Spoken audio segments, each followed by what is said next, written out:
ហើយចម្លើយទី2ដែលព្រះសម្មាសម្ពុទ្ធទ្រង់ឆ្លើយគឺសទ្ធាសាធុបតិដ្ឋេតាសទ្ធាសាធុបតិដ្ឋេតាមានន័យថាសទ្ធាដែលបុគ្គលតម្កល់ទុកហើយញ៉ាំងប្រយោជន៍ឲ្យសម្រេចបានមានបងប្អូនឬក៏លោកតាលោកយាយដែលជាអ្នកចូលមកកាន់ពុទ្ធសាសនានៅមិនទាន់យល់ស៊ីជម្រៅនៅក្នុងពាក្យថាសទ្ធានេះទេសទ្ធានេះបើនិយាយឲ្យស្រាប់បានមិនចូលទៅដល់លោកុត្តរធម៌ទេត្រឹមតែលោកយៈធម៌ឬក៏ត្រឹមតែនិយាយឲ្យស្រាប់បានហើយឲ្យងាយយល់សទ្ធាក្នុងទីនេះគឺមិនចំពោះតែរឿងយើងជ្រះថ្លានៅក្នុងពុទ្ធសាសនាតែមួយយ៉ាងទេសទ្ធាដែលយើងតម្កល់មានន័យថាភាពជឿជាក់នៅក្នុងខ្លួនរបស់យើងនេះនៅពេលដែលយើងជឿជាក់លើខ្លួនឯងណា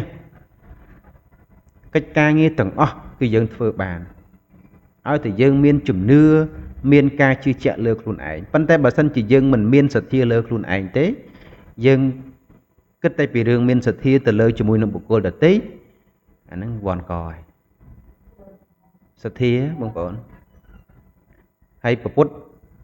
សម្ដែងថាសទ្ធាត្រូវតែប្រកបជាមួយនឹងបញ្ញាទៀតសទ្ធាប្រែមកថាម៉េច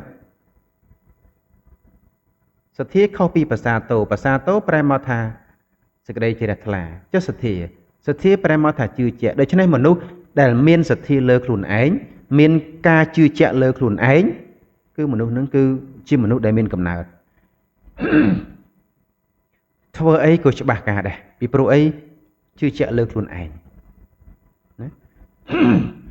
អានឹងខ្ញុំមិននិយាយនៅក្នុងនៃពុទ្ធសាសនាគឺប៉ុន្តែគឺ compare គ្នាប្រៀបធៀបគ្នាឲ្យបងប្អូនយល់ថា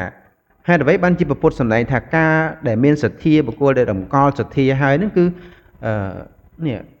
គឺរមែងសម្រេចបានរមែងសម្រេចប្រយោជន៍បានមានន័យថាកាលណាបើយើងជឿជាក់លើខ្លួនឯងជាស្រ័យគឺកិច្ចការងារទាំងអស់ទាំងការងារតូចធំកម្រិតណាក៏ដោយនៅពេលដែលយើងជឿជាក់លើខ្លួនឯងការងារហ្នឹងគឺធ្វើឲ្យបានសម្រេចជាប្រយោជន៍សម្រាប់ខ្លួនឯងឃើញទេដូចគ្នាកាលណាបើយើងជឿជាក់នៅលើបុណ្យកុសលដែលយើងបានធ្វើព្រោះការមានសទ្ធានេះត្រូវតែមានបញ្ញានៅជាមួយផងជឿជាក់មិនជឿជាក់ថានៅពេលដែលធ្វើល្អជាមួយឪពុកម្ដាយជឿថាឪពុកម្ដាយគឺជាព្រះឪពុកម្ដាយគឺជាព្រះរហន្តឪពុកម្ដាយគឺជាគ្រូដើមឪពុកម្ដាយគឺជាទេវតាអញ្ចឹងជាធម្មតាទេវតាគឺអ្នករក្សាលោកព្រហ្មគឺអ្នករក្សាលោកដូច្នេះនៅពេលដែលយើងបានទំនុកបំរុងការដឹងគុណឪពុកម្ដាយច្បាស់លាស់ទៅយើងជឿជាក់ថានឹងបានប្រយោជន៍មកយើងវិញ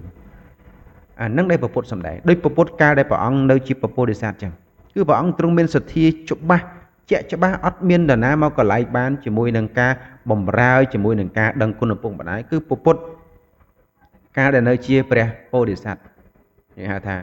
និយតពោធិសត្វអញ្ចឹងព្រះអង្គដឹងគុណឪពុកម្ដាយកាលនៅជាពោធិសត្វហើយ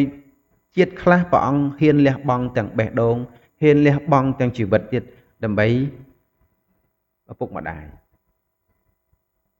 ជឿជាក់អញ្ចឹងហើយបានធ្វើឲ្យព្រះអង្គបានសម្រេចអីគេរងៃរហូតមកដល់សប្តាហ៍ថ្ងៃព្រះអង្គខ្លាចជាពុទ្ធដោយសារអីដោយសារព្រះអង្គមានសទ្ធានៅក្នុងខ្លួនព្រះអង្គជឿជាក់នៅលើគុណឪពុកម្ដាយនឹងមកជឿច្បាស់ចឹងហ្មងអត់មែនជឿប្រឡំបើឥឡូវមែនអត់មែនជឿយកមុខយកមាត់នៅលើបណ្ដាញ social media ដូចសម័យបច្ចុប្បន្នទេនៅមុខទូរស័ព្ទនៅលើ Facebook ផ្អែមល្ហែមភាសានិយាយទៅកាន់ឪពុកម្ដាយដល់ពេលក្រោយខ្នងនិយាយភាសាផ្សេងជាមួយឪពុកម្ដាយអត់ត្រូវទេពុទ្ធមិនអញ្ចឹងទេពុទ្ធជឿអញ្ចឹងបានព្រះអង្គសម្ដែងថាការដែលមានសទ្ធាឲ្យតម្កល់សទ្ធាឲ្យបានល្អហ្នឹងគឺសទ្ធាហ្នឹងគឺវានឹងធ្វើឲ្យសម្រេចនៅប្រយោជន៍បានគ្រប់យ៉ាងបងអញ្ចឹងសទ្ធានេះគឺមានថាជឿជាក់មានជំនឿមុតមមជឿលើគុណពុទ្ធគឺដឹងថាពុទ្ធគឺព្រះអង្គមានគុណអញ្ចឹងហ្មងពុទ្ធបរិសុទ្ធហ្មងអត់មានឆ្ងល់ថាពុទ្ធបរិសុទ្ធមិនណោះអត់មានឆ្ងល់នៅក្នុងគុណពុទ្ធអត់មានឆ្ងល់នៅក្នុងគុណព្រះធម៌អត់មានឆ្ងល់នៅក្នុងគុណព្រះសង្ឃទេគឺមានសទ្ធាមុតមមប្រកបទៅដោយបញ្ញាជឿជាក់នៅលើបុណ្យកុសល អត់មានឆ្ងល់អត់មានវិជ្ជកិច្ចឆាអីជាមួយនឹងប៉ុននឹងទេអត់ទេគឺថាប៉ុនគឺធ្វើប៉ុនគឺបានប៉ុនអញ្ចឹងហ្មងអត់មានឆ្ងល់ហើយតិចធ្វើប៉ុនបានបាបទៅណាពីព្រោះអីបានអត់ឆ្ងល់ពីព្រោះមានបញ្ញានៅនឹង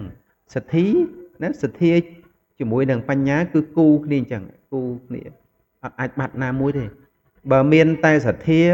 អត់បញ្ញាក៏អត់បានដែរហើយបើមានតែបញ្ញាអត់សទ្ធាក៏អត់បានអញ្ចឹងទាំងពីរត្រូវទឹមគ្នាអញ្ចឹងពុទ្ធសម្ដែងថាសទ្ធាជាគូជាមួយនឹងបញ្ញានេះជាមូលហេតុដែលព្រះសម្មាសម្ពុទ្ធទ្រង់សម្ដែងថាការដែលមានសទ្ធាបុគ្គលដែលមានសទ្ធាតម្កល់ទុកនៅណាតម្កល់ទុកនៅលើហឹងឬក៏តម្កល់ទុកនៅលើមេឃឬក៏តម្កល់ទុកនៅលើយន្តហោះឬក៏មិនមែនទេគឺតម្កល់ទុកនៅក្នុងចិត្តនេះឯង